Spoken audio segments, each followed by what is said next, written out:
ஜனநாயக கூட்டணியில் பாட்டாளி மக்கள் கட்சி 2 வாரங்களுக்கு முன்பு இணைந்தது. இன்று மத்திய அமைச்சர் என்னுடைய இனிய நண்பர் திரு பியூஷ் கோயல் அவர்கள் தேசிய ஜனநாயக கூட்டணியின் பாஜகவின் ஒருங்கிணைப்பாளர் அவரை இன்று சந்தித்து வருகின்ற தேர்தலில் எங்கள் கூட்டணியில் உள்ள அனைத்து கட்சிகளும் ஒருங்கிணைந்து செயல்பட்டு மிகப்பெரிய வெற்றியை நோக்கி நாங்கள் செல்வதற்காக இந்த சந்திப்பு நடந்தது. வருகின்ற 23ஆம் தேதி இந்திய பிரதமர் அவர்கள் தமிழ்நாடுக்கு வருகை தருகின்றார். அதற்கு ஏற்பாடுகளை செய்து வருகின்றோம். தமிழ்நாட்டில் அனைத்து தரப்பு மக்கள் திமுக அரசு மீது மிகுந்த கோபத்தில் இருக்கின்றார்கள். அன்றாடம் தமிழ்நாட்டிலே பல தரப்பு மக்கள் போராடி வருகிறார்கள். குறிப்பாக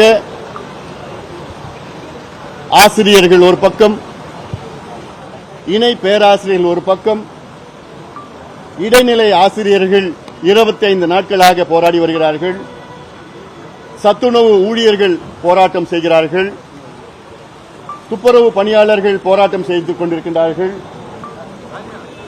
செவிலியர்கள், மருத்துவர்கள், கறிக்கோழி விவசாயிகள், பெண்கள், மாணவர்கள் போன்ற பல தரப்பு மக்கள் இந்த ஊழல் மோசமான திமுக ஆட்சியை எதிர்த்து அன்றாடம் ஆங்காங்கே போராட்டம் செய்து வருகிறார்கள். திமுக மீது அனைத்து தரப்பு மக்கள், குறிப்பாக பெண்கள், பெற்றோர்கள், மாணவர்கள், நெசவாளர்கள், விவசாயிகள், அரசு ஊழியர்கள் போன்ற அனைத்து தரப்பு மக்களும் இன்று மிகுந்த கோபத்தில், ஆத்திரத்தில் இருக்கின்றார்கள். தமிழ்நாட்டில் எங்கு பார்த்தாலும் போதை கலாச்சாரம்.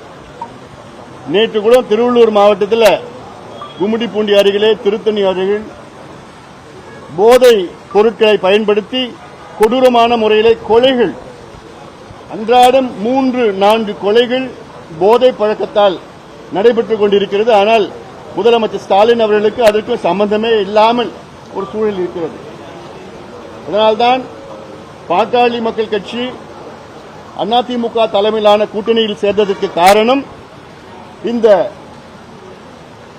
மோசமான திமுக ஆட்சி, மக்கள் விரோத ஆட்சி, விவசாயிகள் எதிரான ஒரு ஆட்சி, பெண்களுக்கு எதிரான ஒரு ஆட்சி, ஊழல் ஆட்சி, திமுக ஆட்சியை அகற்ற வேண்டும் என்ற ஒரே நோக்கத்திற்காகத்தான் நாங்கள் இந்த கூட்டணியில் சேர்ந்திருக்கின்றோம். எங்கள் கூட்டணி மிகப்பெரிய வெற்றி பெறும், உறுதியாக வெற்றி பெறும். இந்த 5 ஆண்டு காலத்திலே திமுக பொய்களை சொல்லி ஆட்சி செய்து கொண்டிருக்கிறார்கள்.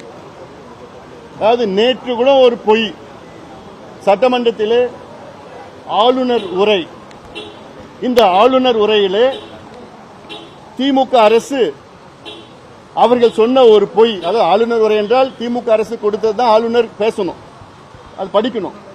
அதுல ஒரு பொய் என்னன்னா, தமிழ்நாட்டில் 12,16,000 கோடி தொழில் முதலீடு வந்துவிட்டது என்ற ஒரு மிகப்பெரிய பொய்யை திமுக சொல்லியிருக்கிறது. இது சம்பந்தமாக கடந்த மாதம் ஒரு ஆவணத்தை நான் வெளியிட்டேன், திமுக பொய்யான முதலீடுகள் என்று.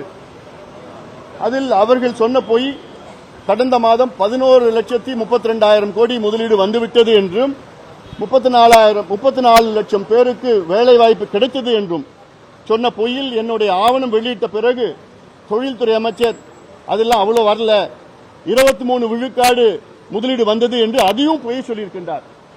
தமிழ்நாட்டில் இன்று உண்மையான முதலீடு, தொழில் முதலீடு 1 லட்சம் கோடிக்கு குறைவாக. இன்னும் சொல்ல போனால் தமிழ்நாட்டு அமைச்சரவையில் 5 ஆண்டு காலத்திலே 1,66,000 கோடிக்கு தான் அனுமதியை கொடுத்திருக்கிறாங்க அமைச்சரவையில், கேபினெட்ல. மொத்தமா தமிழ்நாட்டில் புரிந்துணர்வு ஒப்பந்தம் மெமராண்டம் ஆஃப் அண்டர்ஸ்டாண்டிங்ல அதுல 9 விழுக்காடு தான் தமிழ்நாட்டில் முதலீடு நடந்திருக்கிறது.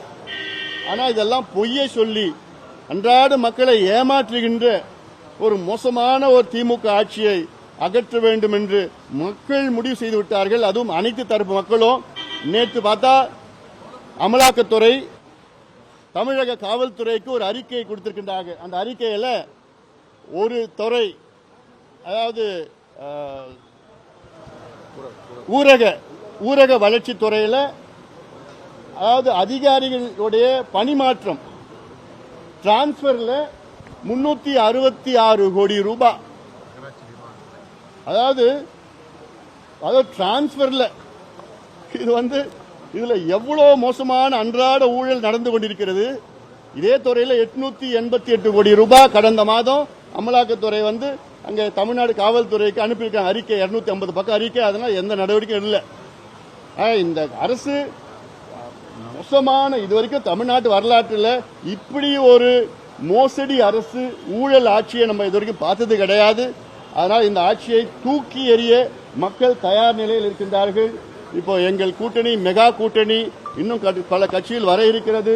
எங்கள் கூட்டணி பலம் வந்த கூட்டணி இன்னும் போக போக மிகப்பெரிய அளவில் மக்கள் எங்களுக்கு ஆதரவு கொடுத்து இந்த மோசமான திமுக ஆட்சியை உறுதியாக தூக்கி எறிய மக்கள் தயார் நிலையில் இருக்கின்றார்கள். முடிவு செய்துவிட்டார்கள். இன்னும் 2 மாதத்தில் ஆட்சி மாற்றம் தமிழ்நாட்டில் நடக்கும். இந்த திமுக ஆட்சியை அகற்றி எங்கள் கூட்டணி, அதாவது அதிமுக தலைமையிலான ஆட்சி தமிழ்நாட்டில் நடக்கும். தமிழ்நாட்டில் குறை சொல்ல முடியாதனால எதிர்கட்சிகள்லாம் பொய்யையும் வதந்தியும் பேசிட்டு இருக்காங்க அப்படின்னு முதலமைச்சர் பேசியிருக்காரு. எதிர்கட்சிகள் மக்களுடைய நலத்திட்டங்களை பார்த்து குறை சொல்ல முடியாதனால பொய்களை பேசுறாங்க அப்படின்னு சொல்லிட்டு, அதாவது என்ன நலத்திட்டம் எங்க செஞ்சிருக்கிறாங்க. அதாவது தமிழ்நாட்டில் 3,89,000 கோடி ரூபாய்க்கு 4 ஆண்டுல கடன் வாங்கியிருக்கிறாங்க. அந்த கடன்ல மூலதன செலவு, கேபிட்டல் இன்வெஸ்ட்மெண்ட் பாத்தீங்கன்னா 1,66,000 கோடி. மீதி இருக்கிற 2,20,000 கோடிக்கு என்ன பண்ணாங்க? என்ன நிர்வாக செலவு?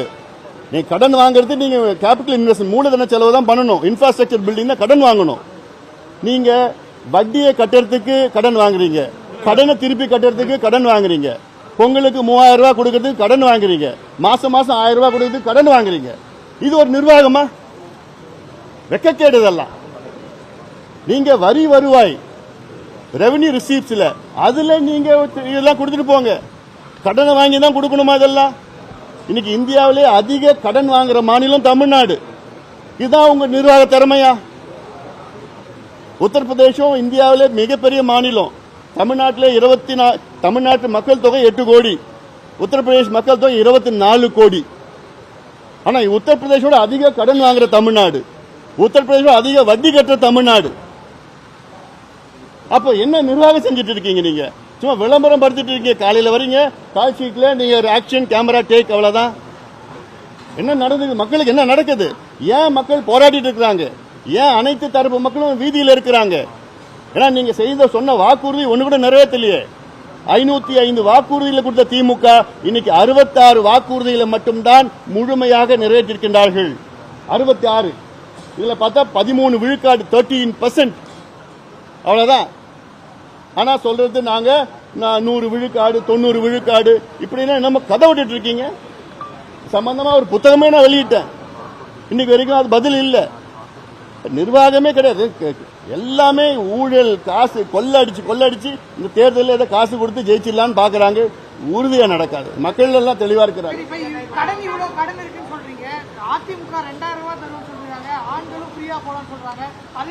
இல்ல, அது சரியான முறையில் நிர்வாகம் செய்து வரி வருவாயில பண்ணலாம். ரெவன்யூ ரிசீப்ஸ் இருக்கு தமிழ்நாட்டினுடைய அரசினுடைய வரி வருவாயில அது செய்யலாம்.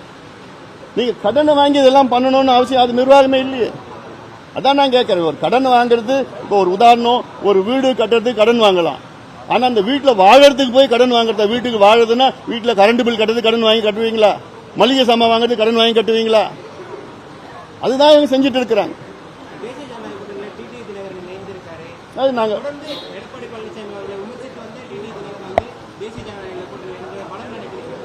நிச்சயமா எங்க கூட்டணிக்கு பலம் தான், அவரை வரவேற்கின்றோம். இது போன்ற இன்னும் சில கட்சிகள் வர இருக்கிறது, வந்ததுன்னா இன்னும் கூடுதலாக பலம் எங்கள் கூட்டணிக்கு வரும். குறிப்பா இந்த தேசிய ஜனநாயக கூட்டணியில அதிமுக கூட்டணி வைத்ததாக இருக்கட்டும், டிடி தினகரன் இணைந்ததாக இருக்கட்டும், பாமக இணைவதாக இருக்கட்டும், பாஜகவோட அழுத்தத்தின் காரணமாக தான் தேசிய ஜனநாயக கூட்டணியில் அந்த கட்சிகள்லாம் இணையறாங்கன்னு திமுக சார்பாக தொடர்ந்து விமர்சனம் அதை முன்வைக்க. அதாவது திமுக வைக்கின்ற ஒரே விமர்சனம் என்னன்னா, இது ஏதோ பாஜக பாஜக பாஜக. ஸ்டாலின் அவர்களுக்கு வந்து காலையில் எழுந்தா பாஜக, தூங்குற வரைக்கும் பாஜக, அதுதான் அவருக்கு வருது. ஆனா இங்க அதிமுக தலைமையிலான கூட்டணி இங்க நடக்குது. அதனால இந்த தேர்தல் வந்து திமுகவுக்கும் அதிமுகவுக்கும் நடக்கின்ற தேர்தல் இது, அதுதான். ஆனா அதை வந்து அது ஒரு பேசும் பொருளா வரக்கூடாதுன்னு சொல்லிட்டு உடனே அதை திசை திருப்புவதற்காக உடனே பாஜக பாஜக என்பது அவர்கள் மத்தியில் ஆண்டு கொண்டிருக்கின்றார்கள். இப்போ நம்ம பியூஷ் கோயல் அவர் சொன்னாங்கல்ல, மும்பைல எவ்வளோ வந்து கட்டுமானங்கள் இன்ஃப்ராஸ்ட்ரக்சர் அதெல்லாம் என்கிட்ட சொன்னார். கிட்டத்தட்ட ஒரு அரை மணி நேரம் என்கிட்ட பேசுறப்ப எனக்கு அவ்வளோ பொறாம. மும்பைல இவ்வளோ இருக்குதா, இவ்வளோ பண்ணிருக்கிறாங்களா, இவ்வளோ கட்டுமானங்கள். ஏன் எப்போ வரப்போகுது, சென்னைக்கு எப்போ வரப்போகுது, தமிழ்நாடு எப்போ வரப்போகுது? அதாவது எங்க கூட்டணி வந்தாதான் நிச்சயமா வரும். இது தமிழ்நாடு மக்களும் இது புரிந்து கொள்ள வேண்டும்.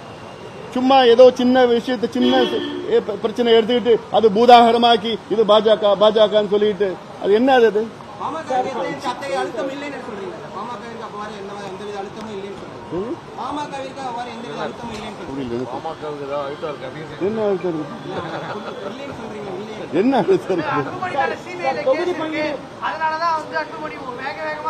அப்பா இந்த கதையை கேட்டு கேட்டு அழுத்து போது புளிச்சு புதுசா ஏதாவது சொல்லுங்களேன்.